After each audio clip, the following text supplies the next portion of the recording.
So hello anime lovers, welcome back to anime Max. और आज हम एक्सप्लेन करने वाले हैं गाचिया कुता के। और अगर आप लोगों ने इसके पीछे के एपिसोड्स नहीं देखे तो लिंक डिस्क्रिप्शन में मिल जाएगी। तो अब तक हमने देखा कि रूडो और जैबर की लड़ाई शुरू हो जाती है, जिसमें जैबर रूडो को छू तक नहीं पा रहा था क्योंकि रूडो का तालिस्मान उसे हर जिंदा चीज से प्रोटेक्ट कर रहा था। तो जैबर अपना जहरीला पंजा अपने ही शरीर में घुसा लेता है कि जब वो होश में ही नहीं रहेगा तो तालिस्मान उसे खतरा भी नहीं मानेगा। अब जैबर जोर से चिल्लाने लगता है और पागलों की तरह रूडो पर अटैक कर देता है। रूडो हैरान हो जाता है कि ये होश में नहीं है, फिर भी ये कितना स्ट्रांग है और रूडो को यहाँ से दूर चले जाना चाहिए, वरना इस लड़ाई में ग्रिस और फोलो को भी चोट आ सकती है। लेकिन तभी जैबर उसके सामने से आकर उस पर अटैक कर देता है और इस बार तालिस्मान उसे नहीं टोकता। रूडो किसी तरह उसका हाथ पकड़कर उसे दूर फेंक देता है, लेकिन जैबर फिर से चिल्लाते हुए खड़ा हो जाता है। रूडो को यकीन नहीं होता कि जैबर ने तालिस्मान से बचने का रास्ता इतनी जल्दी ढूंढ लिया। उसे जरूर लड़ाई में काफी एक्सपीरियंस होगा और ऐसे लोगों को माचोचिस्ट कहा जाता है। तभी उसे अपने बचपन की याद आती है जब कुछ बच्चे उसे पीट रहे थे। वो कहते हैं, क्या हुआ, तुम पलट कर वार नहीं कर रहे? पिटने में मजा आता है क्या? लगता है तुम माचोचिस्ट हो। रूडो अब घर जाकर रेक्टो से पूछता है कि ये माचोचिस्ट क्या होता है। कहानी वापस प्रेजेंट में आती है जहाँ पर जैबर फिर से रूडो पर हमला कर देता है और रूडो किसी तरह अपनी जान बचा रहा था क्योंकि जैबर पहले से तेज और खतरनाक हो गया था। वो अपना पंजा रूडो के मुंह पर मारने ही वाला था, लेकिन तभी एक डंडा उसके ऊपर आकर लगता है।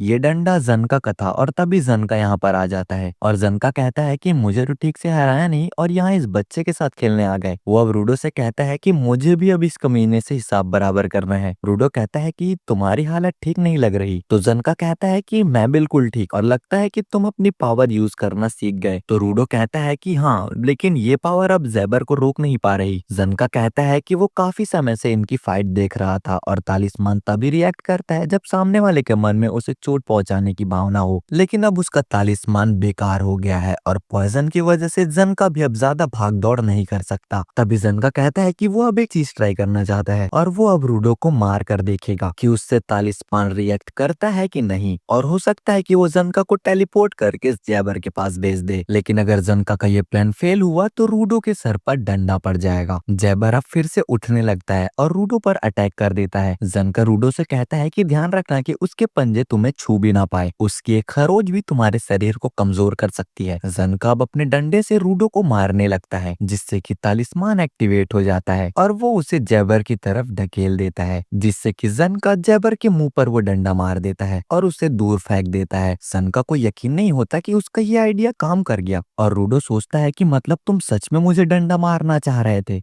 जनका कहता है कि अरे मैं तो बस टेस्ट कर रहा था, लेकिन अब हम मिलकर जरूर इस जैबर को हरा देंगे। जैबर फिर से इनकी तरफ आने लगता है और जनका रूडो पर डंडा मारने की कोशिश करता है, लेकिन तालिस्मान उसे दूर धकेल देता है और वो फिर से जैबर को कूट देता है। और अब इस टीम अप का यूज करके जनका बुरी तरह से जैबर की धुलाई करने लगता है। अब इसी दौरान जैबर को होश आ जाता है। जनका उसके सिर पर डंडा मारकर उसे नीचे गिरा देता है और खुद भी जमीन पर गिर जाता है। उसका शरीर अब पूरी तरह से थक गया था। इधर रूडो का तालिस्मान भी टूट कर गिरने लगता है और राख बन जाता है। रूडो कहता है कि ऐसा क्यों हुआ? जनका सोचता है कि इसके बना इंस्ट्रूमेंट ज्यादा देर तक नहीं टिकते क्या, या फिर बात कुछ और है। रूडो को काफी बुरा लग रहा था कि ग्रिस का तालिस्मान उसने खत्म कर दिया। तभी रूडो को कुछ होता है और वो जमीन पर गिर जाता है और जनका उसकी पीठ पर पंजे का निशान देख लेता है और उसे समझ नहीं आया कि जैबर ने उसे पंजा कब मार दिया। इधर जैबर को भी होश आ गया था और वो कहता है कि पता नहीं मैंने बेहोशी में क्या किया, मगर कुछ अच्छा ही किया होगा। जनका को यकीन नहीं होता कि इतनी मार खाने के बाद भी जैबर चल फिर कैसे पा रहा है। जैबर बताता है कि उसके लेफ्ट वाले पंजे उसके शरीर के दर्द गायब कर देते हैं और राइट वाले पंजों में पॉइजन होता है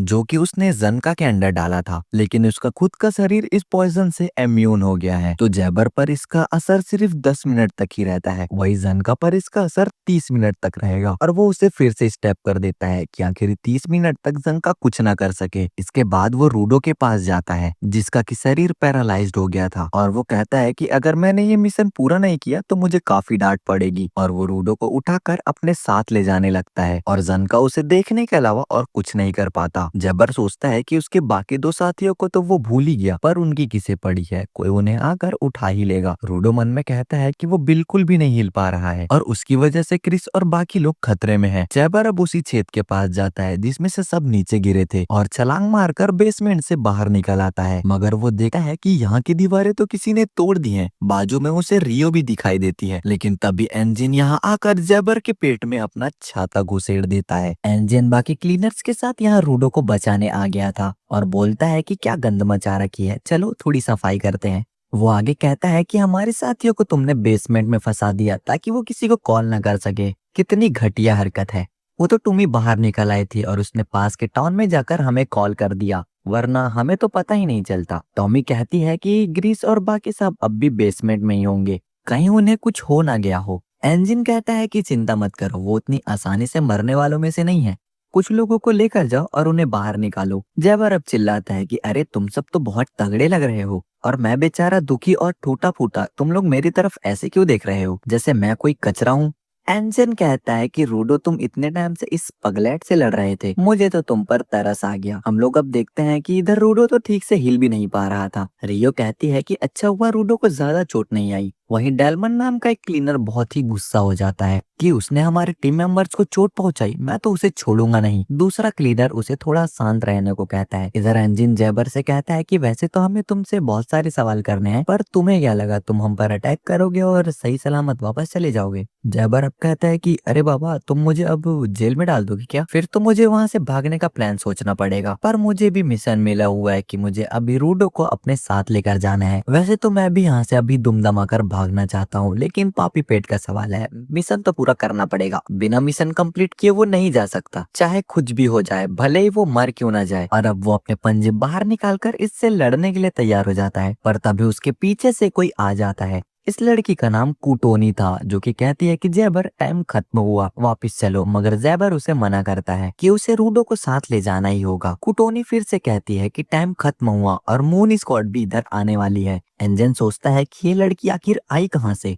इधर जैबर वापस जाने को तैयार नहीं था। कुटोनी कहती है कि बॉस के चेहरे पर बहुत बड़ी स्माइल थी और ये सुनकर जैबर को कुछ हो जाता है और वो बाकी लोगों से कहता है कि सॉरी यार, मुझे जाना पड़ेगा। रियो देखती है कि उनके पीछे वाली दीवार में किसी तरह का छेद हो रहा था। जैबर अब रूडो से कहता है कि तुम्हारे साथ आज बहुत मजा आया, तुम ऊपर से आए हो फिर भी काफी दमदार हो। रूडो अब कहता है कि रुक कमीने, खेल अभी खत्म नहीं हुआ, तुमने जो ग्रीस के साथ किया उसका हिसाब चुकाना पड़ेगा। जैबर ये सुनकर खुश हो जाता है कि तुम तो काफी बहादुर हो, लेकिन तभी उसकी नजर रूडो के हाथ पर जाती है और वो उस ग्लव्स को पहचान लेता है कि इस सीरीज की सामान तुम्हारे पास भी है। कितना इत्तेफाक का बात है, बॉस को ये बात पता चलेगी तो वो बहुत खुश होंगे। अभी तो मुझे जाना पड़ेगा, लेकिन अगली बार मैं पूरी तैयारी से आऊंगा और तब तक तुम अपने ग्लव्स का ख्याल रखना। और इतना कहकर कुटोनी और जैबर उस पोर्टल जैसे गड्ढे में चले जाते हैं और वो अपने आप यहाँ से बंद होकर गायब भी हो जाता है, यानी कि वो चीज किसी पोर्टल जैसी ही थी। बाकी क्लीनर्स अब ये देखकर हैरान हो गए हैं कि वो दोनों तो गायब हो गए। वही अब रूडो सोचता है कि ये किस सीरीज की बात कर रहा था। खैर अब जनका और बाकी लोगों को बेसमेंट से बाहर निकाल लिया जाता है। रूडो क्रिस के पास जाकर उससे माफी मांगता है कि उसने उसका तालिस्मान तोड़ दिया। ग्रिस कहता है कि वो चीज उसे बहुत प्यारी थी, पर उसे खुशी है कि वो रूडो के कुछ काम आ सकी और आज तुमने बहुत अच्छा काम किया। और ये एपिसोड यहीं पर खत्म हो जाता है।